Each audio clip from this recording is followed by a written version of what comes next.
Сәлем достар, біздің YouTube каналымызға қош келдіңіздер.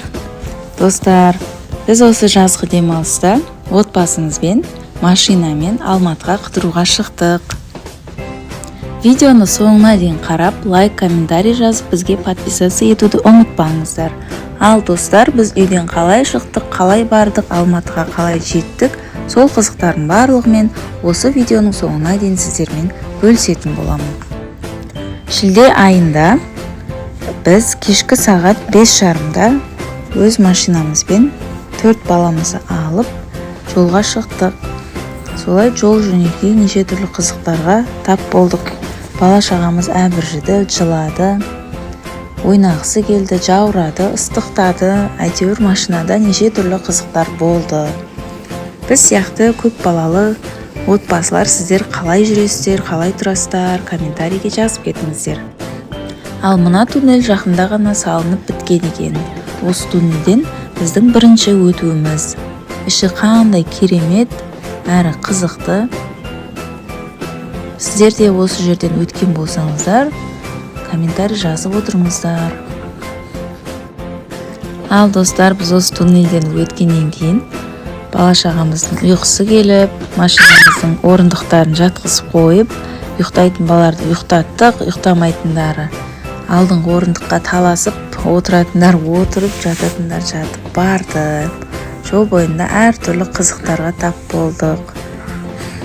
Бірінің ұйқысы келеді, бірінің қарны ашады, біреу ыстықтайды, біреу жаурайды. Солай әйтеуір Таразға да жетіп қалдық.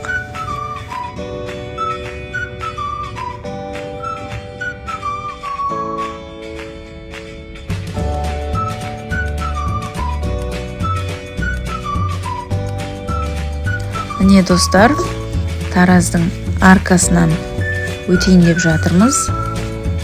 Уже қараңғы түсіп, түн боп қалған. Осылайша Тараздың ішін аралап, қаланың жарық әдемі жерлермен өтіп, ары қарай Алматымыздан бірақ шықтық. Алматыға таңғы 6:30-дарда кірдік. Уже бала-шағамыздың барлығы ойнағысы кеп, жүгіргісі кеп, шыдай алмай, машинадан түскісі кеп асығып отыр. Айтпақшы достар, біз жолда бір өзімізге ыңғайлы жерден тоқтап, 1-1,5 сағаттай папамыз ұйықтап демалып алды. Жол жүру, машинаны жүргізу деген оңай емес. Кішкене демалып, солай осындай уақытта Алматыға жеттік.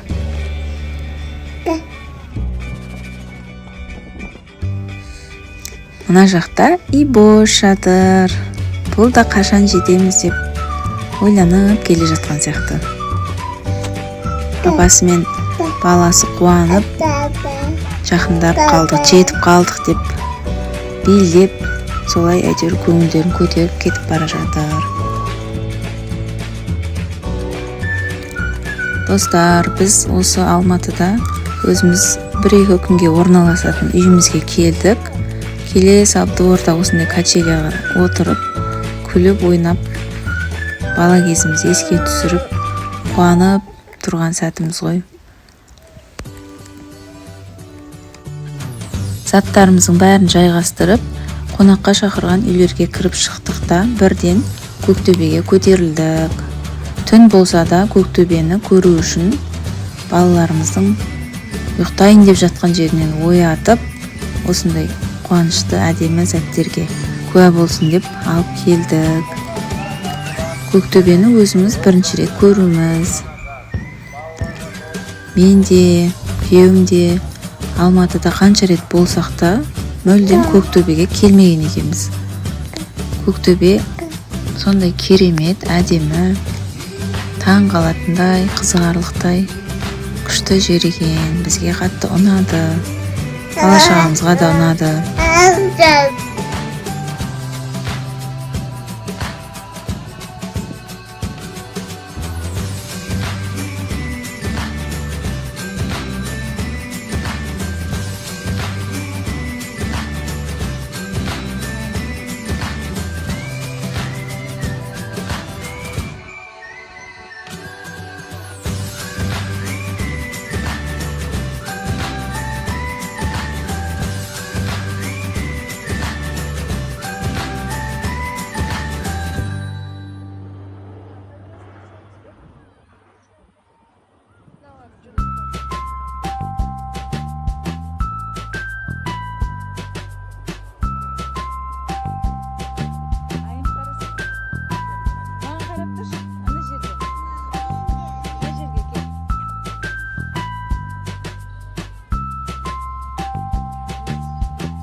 Жақсылап барлығымыз суретке түсіп болдық. Шынымен де Көктөбеден Алматы алақандағыдай болып көрінеді екен.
Ал достар, біздің Алматыдағы бірінші күніміз осымен аяқталды.